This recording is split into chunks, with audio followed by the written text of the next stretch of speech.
واجب الاحترام محترم مکرم معزز سامعین حضرات اور عزیزان گرامی قدر، اللہ رب العزت کی حمد و ثنا اور حضور نبی کریم صلی اللہ علیہ وآلہ وسلم دی بارگاہ عالیہ مقدسہ میں نذرانہ درود و سلام اللہ رب العزت کا بے حد شکر ہے اور اس کی خصوصی مہربانی ہے کہ اس نے ہم سب کو اپنے پیارے محبوب علیہ السلام دی امت اندر پیدا فرمایا، اور خالق کائنات کا ہمارے اوپر بہت بڑا احسان ہے اور اس کی خصوصی مہربانی ہے کہ اس نے اپنی توفیق اور اپنے محبوب علیہ السلام کے توسل سے ایمان جیسی عظیم الشان نعمت سے مالا مال فرمایا،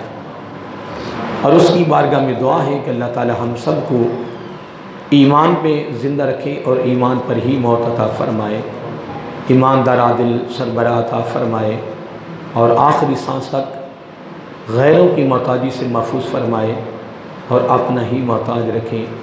اللہ تعالی ہم سب کو اس دعا کو اپنی زندگی کا حصہ بنانے کی توفیق عطا فرمائے۔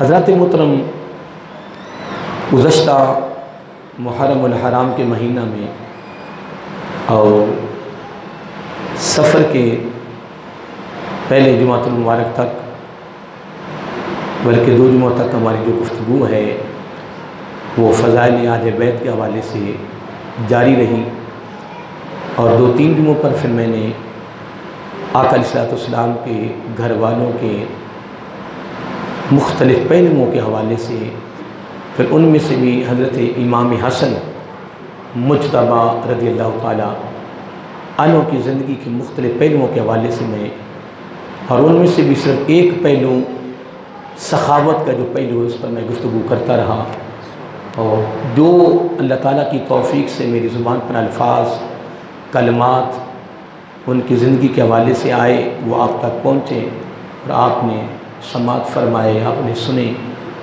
اب دعا ہے کہ اللہ تعالیٰ ہمیں آقا علیہ السلام کے قرابت داروں کے ساتھ، آقا علیہ السلام کے گھر والوں کے ساتھ، خصوصاً آل رسول صلی اللہ علیہ وآلہ وسلم کے ساتھ محبت کا رشتہ مضبوط کرنے کی توفیق عطا فرمائے۔ اس میں دوستو شک نہیں ہے کہ کئی مرتبہ میں نے اس حدیث کو کوٹ کیا ہے، اور آپ بھی اس کو یاد رکھا کریں کہ آقا علیہ السلام نے یہ گارنٹی اور یہ ضمانت دی ہے کہ المرء مع من احب الیہ، المرء مع من احب الیہ۔ آقا علیہ السلام نے فرمایا کہ یہ میری طرف سے گارنٹی اور ضمانت ہے کہ دنیا میں جس کے ساتھ تمہاری محبت ہوگی قیامت کو اسی کا ساتھ ملے گا۔ اور کئی مرتبہ میں نے لاہور میں، لاہور کے باہر خطابات میں یہ جملہ میں نے کئی مرتبہ بیان کیا ہے کہ ہم نے تو ارادہ کیا ہوا ہے کہ ہم نے ان کے ساتھ دنیا میں محبت نہیں کرنی کہ جو قیامت کے دن اللہ کے دربار میں الٹے لٹکائے جائیں، مجرم قرار دیے جائیں۔ ہم نے ارادہ یہ کیا ہے کہ ہم نے اپنی زندگی میں ان عظیم شخصیات یا اس عظیم خاندان کے ساتھ، ان عظیم شخصیات کے ساتھ اتباع کی صورت میں محبت کا رشتہ جوڑنا ہے کہ جن کو قیامت کے دن اللہ تعالیٰ فرمائے گا کہ آج تمہارا حساب و کتاب ہی نہیں ہے، آج تم بغیر حساب و کتاب کی جنت میں داخل ہو جاؤ۔ تو انشاءاللہ اس کی بارگاہ میں دعا ہے کہ اللہ تعالیٰ ہمیں ان عظیم ہستیوں کے ساتھ محبت کی اور پیار کی نسبت قائم کرنے کی توفیق عطا فرمائے، اور وہ بھی اتباع کی صورت میں۔ کس کی صورت میں؟ اتباع کی صورت میں اللہ تعالیٰ ہمیں اس پر استقامت عطا فرمائے۔ استقامت جو ہے یہ بھی ایک دین کا خاص حصہ ہے، اگر استقامت نہیں ہے تو کچھ بھی نہیں ہے۔ استقامت ہی تسلسل ہے، استقامت ہی متواتر ہے، اور استقامت ہی لگاتار ہے، اور جو متواتر سلسلہ چلتا ہے حقیقت میں وہی محبت ہوتی ہے۔ اور حقیقت میں کئی مرتبہ یہ جملہ لوگوں کو آگاہ کرتا رہتا ہوں کہ جب آقا علیہ السلام کے گھر والوں کی محبت کا سلسلہ یعنی آیا تو اللہ تعالیٰ نے فوراً فرما دی ہے وَمَن يَقْتَرِفْ، میرے محبوب علیہ السلام کے گھر والوں کی محبت کی اگر دولت مل جائے تو وَمَن يَقْتَرِفْ حَسَنًا، یہ ایک ایسی نیکی ہے کہ اس کو ترک نہیں ہونے دینا۔ کیا؟ اس کو ترک نہیں ہونے دینا، اس کو چھوڑنا نہیں ہے۔ یہ نیکی بڑی اعلیٰ ہے، نیکی بڑی اعلیٰ ہے، بڑی عظیم نیکی ہے، اور اس نیکی کو اپنے دامن میں مسلسل رکھیں اور زندگی کا آخری سانس تک۔ پھر اس کا سب سے بڑا فائدہ یہ ہوگا کہ قیامت کو پھر ان عظیم ہستیوں کی رفاقت، ان کی معیت، ان کا ساتھ ہم سب کو میسر ہوگا انشاءاللہ۔ تو آئیے محترم، آج کی جو میری گفتگو ہے وہ میں نے سورۃ حامیم سجدہ 24واں پارہ ہے اور اس کی آیت نمبر 30 اور 31 اور 32 کو میں نے تلاوت کرنے کا شرف حاصل کیا ہے۔ اب اگر ان ہم آیات پر گفتگو کرتے ہیں تو کئی جمعے درکار ہیں، لیکن بس تھوڑا سا مفہوم لیتے ہیں، پھر اس کے بعد انشاءاللہ ہم اپنی گفتگو کو اختتام کی طرف لے جائیں گے۔ آج کا جمعہ جو ہے نا، یہ فقط میں حضور علی حجویری داتا گنج بخش علیہ رحمہ کے حوالے سے میں نے مخصوص کیا ہے، کیونکہ ہمارے پورے لاہور میں علماء کی جو خطابات ہیں وہ ان کے حوالے سے ہیں، تو میں چاہتا ہوں کہ چلو ہماری بھی حاضری لگ جائے کہ نہیں۔ پھر سید ہیں حضور علی حجویری داتا گنج بخش علیہ رحمہ سید ہیں، اور پھر حسنی حسینی سید ہیں۔ ولایت کا شعبہ تو الگ ہے نا، تو سید کا مقام الگ ہے۔ ایک اور بات بھی کرتا جاؤں، ولایت سید کی محتاج ہے، سید ولایت کا محتاج نہیں ہے، اس لیے کہ سید سید ہی ہے۔ اور کئی مرتبہ بلکہ سید سید احمد کاظمی صاحب رحمۃ اللہ تعالیٰ ملتان شریف والے، جن کے اکثر علماء آپ دیکھتے ہوں گے کہ اکثر علماء نے اپنے ساتھ لکھا تھا سیدی، کیا لکھا ہوتا ہے؟ سیدی، اور ان کی جو مریدین ہیں انہوں نے بھی سیدی لکھا جاتا ہے۔ حضرت علامہ سید سید احمد کاظمی رحمۃ اللہ، کاظمی خاندان تھے رحمۃ اللہ، اور پوری کائنات میں ان کے شاگرد ہیں، بڑے بڑے پروفیسر اور بڑے بڑے ہائی لیول کے شیخ الحدیث، شیخ القرآن، اور بڑے بڑے مناظر، بڑے بڑے علمی شخصیات بھی علماء ہیں، وہ ان کے شاگرد ہیں۔ اور آپ کا لاہور بھرا پڑا ہے سیدیوں سے، فلاں سیدی فلاں سیدی فلاں سیدی۔ میں پنجاب یونیورسٹی میں میرے ایک دن 2-3 مرتبہ خطاب ہوا ہے لا شعبے میں، تو وہاں پروفیسر تھے اور بڑی کثیر کتابوں کے مصنف تھے، وہاں وہ تشریف فرما تھے، تو بڑی اعلیٰ شخصیت تھی، بڑی علمی شخصیت، تو میرے جیسے تو ان کے سامنے بول ہی نہیں سکتے، اتنا علم تھا۔ باقی یہ کہ اللہ کی عطا تھی کہ چلو سرکار کے گھر والوں کا صدقہ ہے کہ ہم چلو 2-4 الفاظ بیان کر لیتے ہیں۔ تو وہ ان کے ساتھ جب گفتگو ہوئی، بعد میں تعارف ہوا ان کا، تو وہ بھی سیدی تھے، کہ لگے میں ان کے خاص شاگردوں میں شامل ہوں، اور آج ان کی دعاؤں کا صدقہ ہے کہ میں پنجاب یونیورسٹی اس شعبے کا میں صدر ہوں۔ تو میں ایک بات کر رہا تھا کہ وہ ان کے 2-3 ساتھی ان کے شاگرد میرے پاس یہاں بیٹھے ہوئے تھے، دینی علماء کرام، تو سید کے بارے میں بات ہوئی، تو میں نے ان سے بات کی، انہوں نے کہا سید کے بارے میں یہ تعریف ہے، سید کی یہ عظمت ہے، اس کا یہ مقام ہے، اس کی تعریف کی جائے۔ میں نے کہا جی تعریفوں کی تو حدیثیں بھری پڑی ہیں، قرآن بھرا پڑا ہے، لیکن سید کے لیے صرف تعریف کے لیے ایک ہی جملہ کافی ہے۔ کیا؟ سید کے لیے آقا علیہ السلام کا جو خون ہے، جن کی رگوں میں میرے آقا کا خون ہے، اس کی تعریف کے لیے صرف ایک ہی جملہ کافی ہے، کہنے کہ وہ کیا؟ مگر وہ سید ہے، نہیں وہ ہے ہی سید، اب اس کے لیے کیا الفاظ استعمال کیے جائیں؟ بھی دیکھو نا، جو ہے ہی سید، اس کے بارے میں کیا تعریفے کا الفاظ استعمال کریں؟ جس کی رگوں میں میرے آقا کا خون ہے، ہائے ہائے۔ اور حقیقت ہے تمام ائمہ، تمام محدثین، تمام مفسرین، بڑے بڑے امام جو تھے وہ آقا کے خون کے ساتھ محبت کرتے کرتے دنیا سے گئے ہیں۔ اس لیے دوستو، یہ ہماری الحمدللہ یہ ہماری خوش نصیبی ہے، یہ ہمارا مقدر ہے، اور میں کہتا ہوں یہ ہمارا نصیب ہے کہ اللہ تعالیٰ نے اس خاندان کی محبت کی دولت ہمارے دامن میں رکھی ہے. کس میں؟ وہ کیا کہتے ہیں جو وہ گٹھلی دی جاتی ہے، گٹی کہتے ہیں، وہ جو دیتی جاتی بچے جب پیدا ہوتے ہیں. تو ہماری وہ جو گٹی نا اس میں اللہ نے یہ محبت رکھی ہے، یہ اللہ کی عطا ہے. تو حضور علی حجویری دادا گنج بخش علیہ رحمہ چونکہ ولایت میں بھی شامل ہیں، سادات میں بھی شامل ہیں، ان کے حوالے سے میرے دل کرتا حاضری لگ جائے. ہم ان کی پوری زندگی تو نہیں بیان کر سکتے، پھر ان کی زندگی کے سارے پہلو بیان نہیں کر سکتے، لیکن حاضری لگوانی ہے تو حاضری لگ جائے گی تو انشاءاللہ چلو ہمارا بھی شمار حاضری لگوانے والوں میں ہو جائے گا. اس کے لیے میں نے سورۃ حامیم سجدہ 24ویں پاری کے کہتے کریمہ کا میں نے سہارا لیا ہے. اللہ تعالیٰ اس آیت کریمہ میں بڑی خوبصورت بات فرماتے ہیں.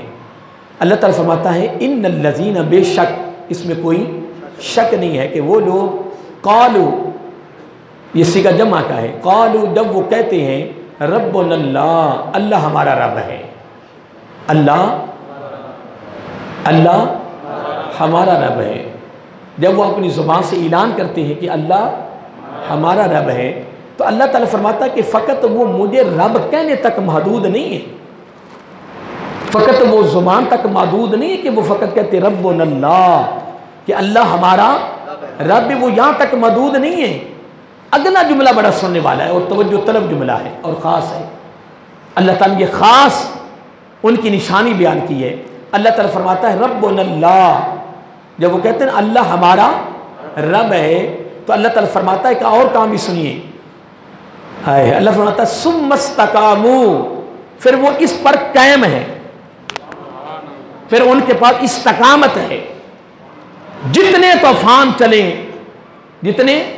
طوفان چلیں امتحانوں کے، آزمائشوں کے، تکلیفوں کے، پریشانیوں کے، لیکن سب کچھ ہونے کے باوجود اللہ تعالیٰ فرماتا ہے ان کے قدموں میں، ان کے ایمان میں اتنی تقویت ہوتی ہے استقامت کی صورت میں کہ جتنے طوفان چلے لیکن پھر بھی وہ کہتے ہیں کہ ربنا اللہ، اللہ ہمارا رب ہے، اللہ ہمارا رب ہے.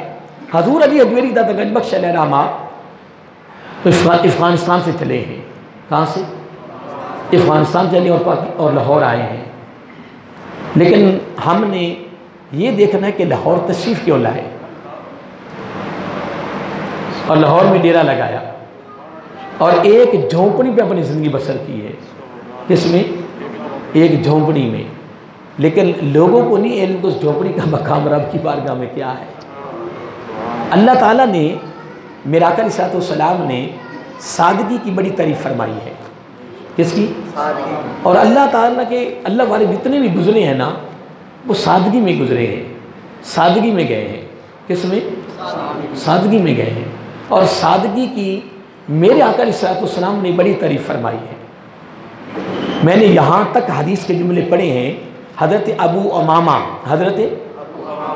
امامہ رضی اللہ تعالیٰ عنہ فرماتے ہیں کہ آقا علیہ السلام نے ایک دن اپنے غلاموں سے اس انداز میں جملے فرمائے.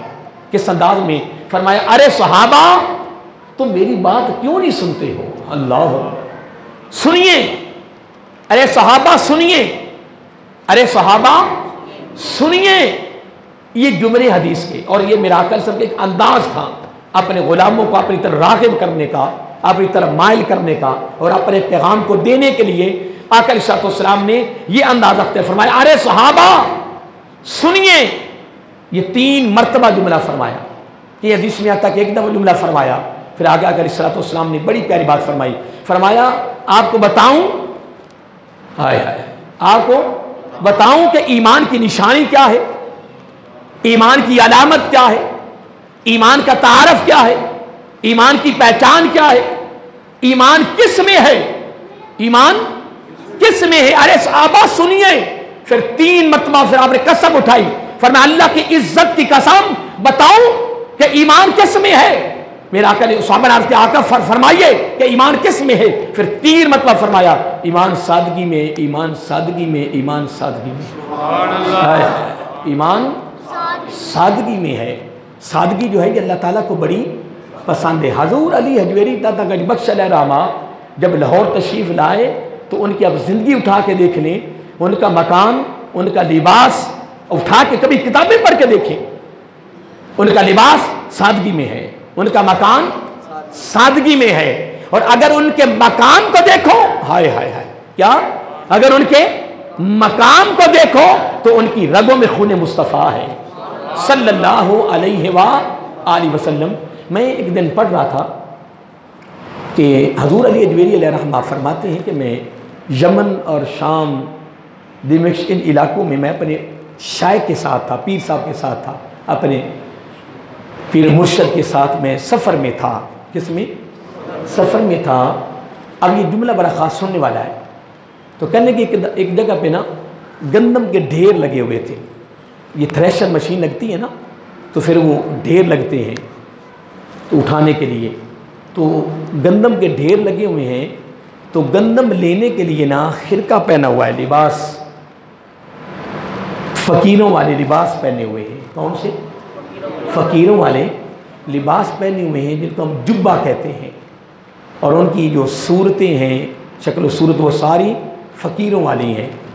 اور وہ ان سے نا ایسے مانگ رہے ہیں. تو حضور علی اجویری دادا گنج بخش علیہ رحمہ کہتے ہیں میں نے اپنے شیخ سے کہا کہ لباس کو دیکھیں، زیب و زبائش کو دیکھیں، شکل و صورت کو دیکھیں، تو عمل کیا ہے ان کا؟ کیا؟ داتا صاحب کہتے ہیں کہ میں نے اپنے شیخ کامل سے عرض کیا، درخواست پیش کی کہ اے میرے پیر مرشد، یہ معاملہ کیا ہے؟ صورت، لباس، یہ کیا ہے؟ اور ان کا عمل اور فعل کیا ہے؟ تو آگے سے آپ کے شیخ کہتے ہیں یہ جو مانگ رہے ہیں نا، ان کے پیر کی نظر مریدوں کے مال پہ ہے.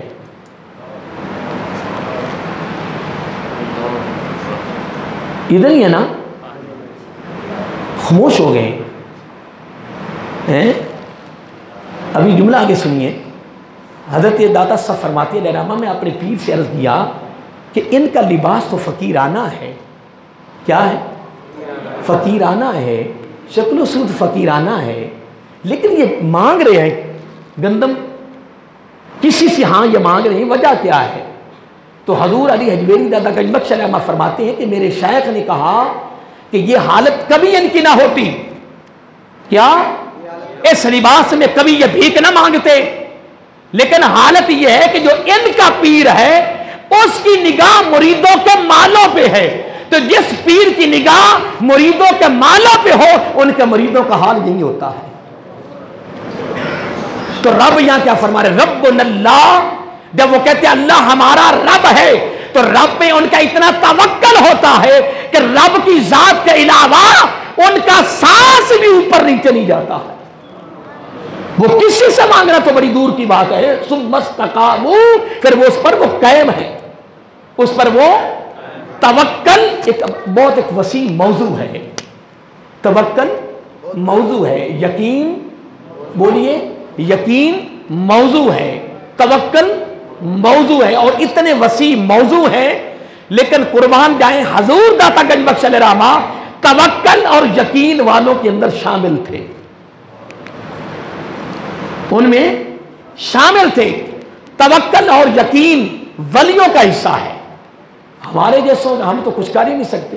ہاں ایک کام کر سکتے ہیں کہ ہم اپنے منہ میں دعویٰ کر سکتے ہیں، منہ سے دعویٰ کر سکتے ہیں. دعویٰ کرنا تو آسان ہے، وہ میں بھی کر رہا ہوں اور آپ بھی کر رہے ہیں، اور بندہ بڑی جلدی دعویٰ کر لیتا ہے. لیکن اس دعوے پہ پورا اترنا یہ بڑا مشکل ہے. میں ایک بزرگوں کے بارے میں پڑھ رہا تھا، ہمارے بڑے صغیر کے بزرگ ہیں. ایک دن تہجد پڑھی، تہجد پڑھ کے کہتے مولا میں نے تیرا ہر امتحان پاس کر لیا ہے. کیا؟ 2-3 دن سے میری طبیعت کو نساز تھی بہت زیادہ. تو رات میں گھر میں تھا، تو رات کو 2-2:30 کا ٹائم تھا. مجھے ایک تکلیف ہو گئی اور شدید ہو گئی. کیا ہو گئی؟ شدید. تو مجھے وہ بزرگ یاد آ گئے، وہ مجھے بزرگ یاد آ گئے. تکلیف اس طرح کی تھی، لگتی اس طرح تھی. تو میں نے عرض کیا باری تعالیٰ میرے جیسا تیرے امتحان پاس کر لے، یہ تو کسی کتاب میں لکھا ہوا ہی نہیں ہے. وہ جو بے صبریاں کرنے والے ہیں نا وہ زیادہ عام طور میں شامل ہیں، اور پکار کرنے والے. تو تیرے امتحان میں کیسے پاس کر لوں مولا؟ میں کہا میں تو کمزور ہوں. تو مجھے وہ بزرگ یاد آ گئے. وہ بزرگ ایک دن تہجد کی نماز پڑھی تو عرض کیا باری تعالیٰ میں نے تیرا ہر امتحان پاس کر لیا. کیا؟ سارے بولیے, میں نے تیرا ہر امتحان پاس کر لیا ہے. تو رب نے اس کا پیشاب بند کر دیا. تو پیشاب بند ہو جائے تو پھر آپ کو پتا پھر کتنی بڑی تکلیف ہوتی ہے. ہمارے جیسا عام آدمی نہیں تھا, اللہ کا ولی تھا, اللہ کا دوست تھا, اللہ کا دوست تھا.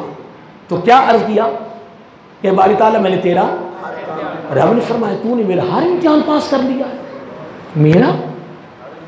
اب یہ جب معاملہ یہ تکلیف ہوئی تو تکلیف وہ جس طرح اللہ تعالیٰ معاف فرمائے, اللہ تعالیٰ معاف فرمائے, اللہ تعالیٰ معاف فرمائے. نمرود جو تھا نا, اس کے دماغ میں نا مچھر داخل ہو گیا تھا. آپ نے سنا ہوگا علماء سے, کیا مچھر داخل ہو گیا تھا. تو پھر وہ جتیاں مرواتا تھا اپنے دماغ میں. کیا؟ تو جب جتیاں لگتی پھر اس وقت وہ جو مچھر تھا نا, وہ سکون سے بیٹھ جاتا دماغ میں, اس کو سکون مل جاتا.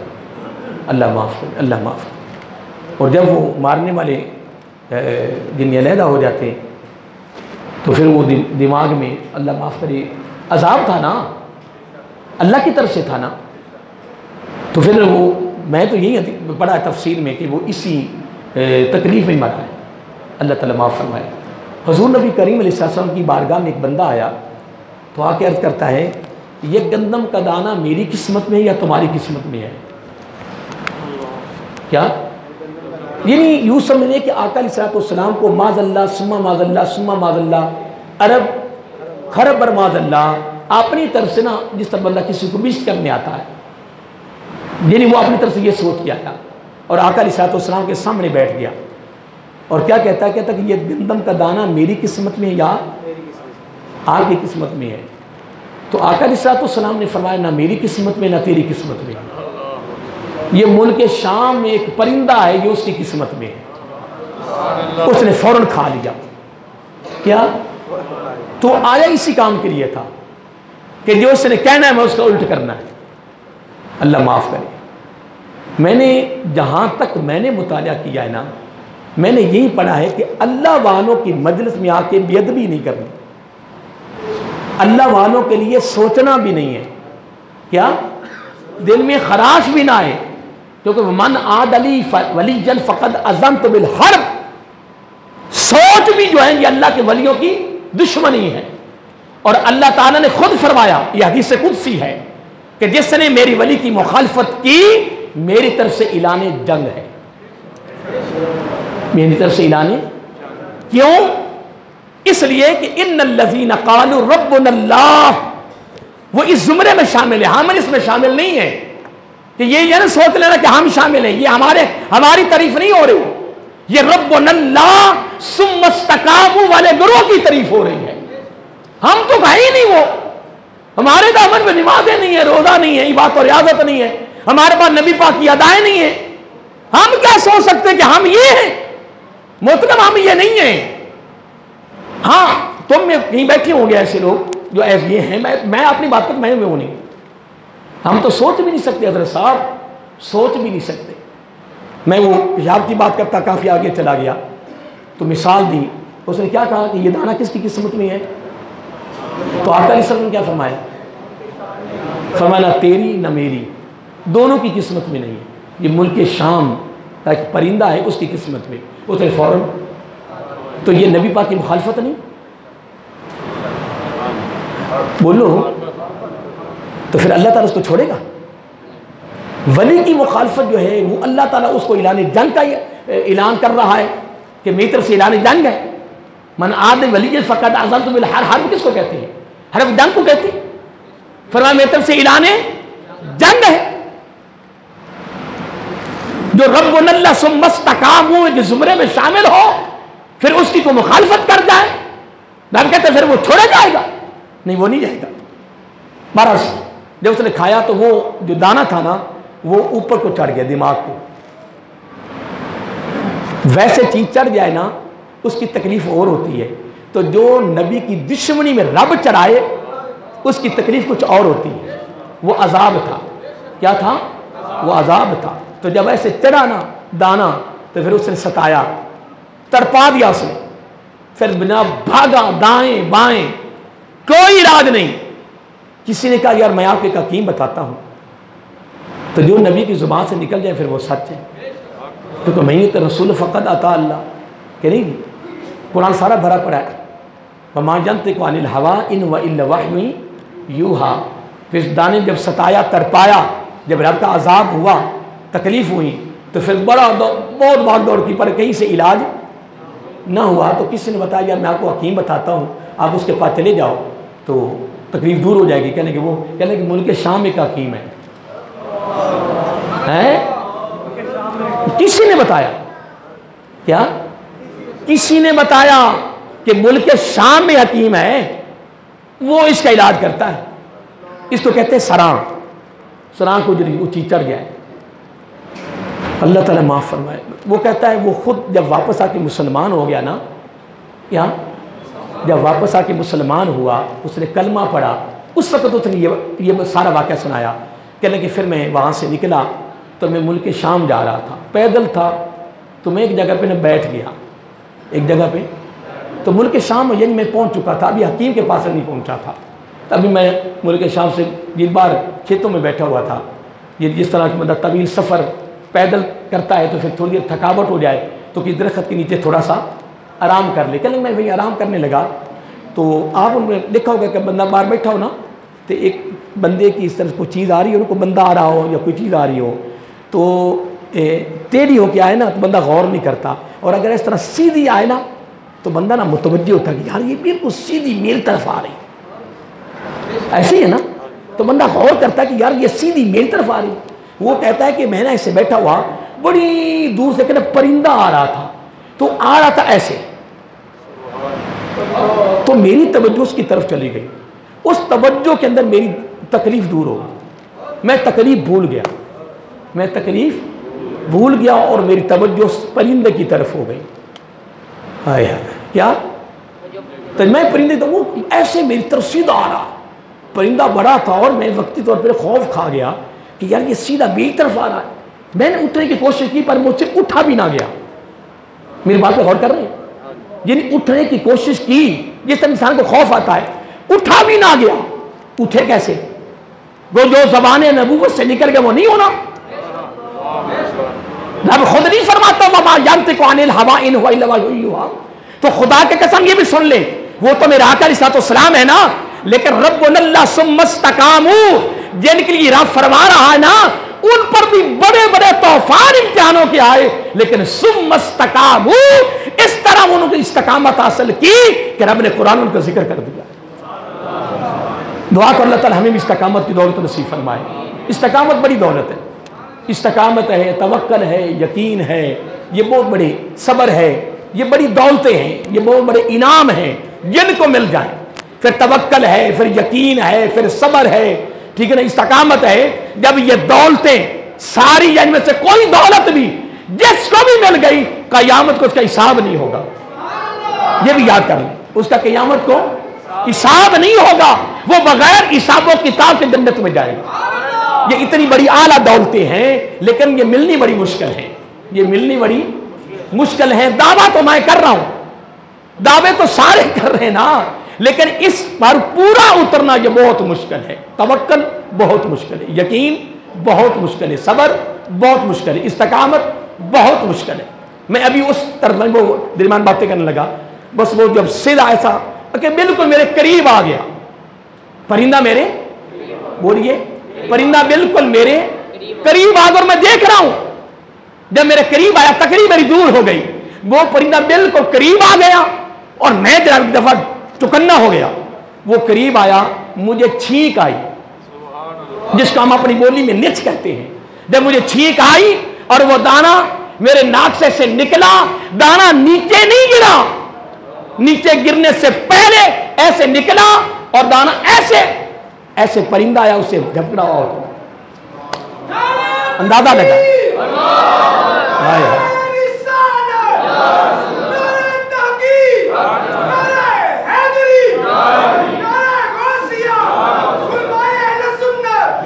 وہ کہتے ہیں کہ جب وہ دانا اس پرندے نے فوراً وہیں پکڑ لیا، نیچے نہیں گرنے دیا. میں وہیں سے واپس آ کے آقا علیہ السلام کی بارگاہ میں حاضر ہوا. میں نے کہا جی پہلے کلمہ پڑھائیں، کلمہ پڑھائیں، پھر میں آپ کو واقعہ سناتا ہوں. یہ اصل میں بات وہ کار میں کوئی اور رہا تھا، وہ شامل اس لیے کی ہے کہ ایک چیز ویسی ہو جائے تو وہ علیحدہ ہے، لیکن اگر عذاب کی صورت میں آ جائے تو اس کی تکلیف ڈبل ہو جاتی ہے. وہ تکلیف نمرود والی ڈبل تھی، عذاب تھا. یہ تکلیف ڈبل کیوں تھی؟ کہ یہ میرے آقا کی مخالفت میں تھی، وہ بھی نبی کی مخالفت میں تھی. اب جب اللہ کے ولی نے اللہ کی بارگاہ عرض کیا کہ باری تعالیٰ میں نے تیرے سارے امتحان، بولیے سارے تیرے امتحان میں نے پاس کر لیے ہیں. تو جب اس نے کہا سارے امتحان پاس میرے کر لیے ہیں تو رب نے کیا کیا؟ اللہ اکبر. جب جو اس کی تکلیف ہوئی تو تکلیف رب کی طرف سے تھی، پھر تھے بھی اللہ کے ولی. تکلیف بڑی، جب تکلیف بڑی تو پھر اللہ کی بارگاہ عرض کرنے سے بھی ڈر گئے کہ میں اب کیا عرض کروں اللہ کی بارگاہ میں. اللہ والے تھے نا، عرض بھی نہ کر سکے. یعنی عرض کرتے وقت بھی شرم آ گئی کہ میں تو ابھی کہا ہے کہ میں نے مولا اے باری تعالیٰ میں نے تیرے سارے امتحان پاس کر لی. میں تو ابھی خود کہہ رہا ہوں ابھی یہ امتحان، ابھی بڑے باقی امتحان رہتے ہیں. اللہ اکبر. جب یہ تکلیف بڑی تو پھر اللہ تعالیٰ کو پھر ترس بھی تو آ گیا. اللہ کے ولی تھے، دوست تھے نا، پھر اللہ تعالیٰ کو ترس آ گیا.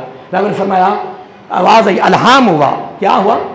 الہام ہوا کہ میرے بندے اب یہ تکلیف دور ہو جائے گی، لیکن کیسے ہوگی؟ فلاں جگہ کے ایک مدرسہ چلتا ہے، بچے قرآن پڑھ رہے ہیں، ان بچوں سے دعا کروا. نہیں، رب تکلیف دور نہیں کر سکتا تھا، لیکن رب نے یہاں ایک طاقت دکھائی. فرمایا تو کہہ رہا دعویٰ کر کہ میں تیرے سارے امتحان پاس کر لیے اور ابھی تھوڑی سی تکلیف آئی تو وہ برداشت نہیں ہو رہی. فرمایا تکلیف، لیکن اللہ تعالیٰ دوست تھے، اللہ کے ولی تھے، ساری زندگی اللہ کی محبت میں گزاری. وہ تو منہ سے ویسے لفظ نکل گئے تو رب نے اسی پہ پکڑ لیا. رب نے فرمایا آپ فلاں جگہ پہ جاؤ اور بچے قرآن پڑھ رہے ہیں ان سے دعا کرواؤ. بہانہ بننا تھا.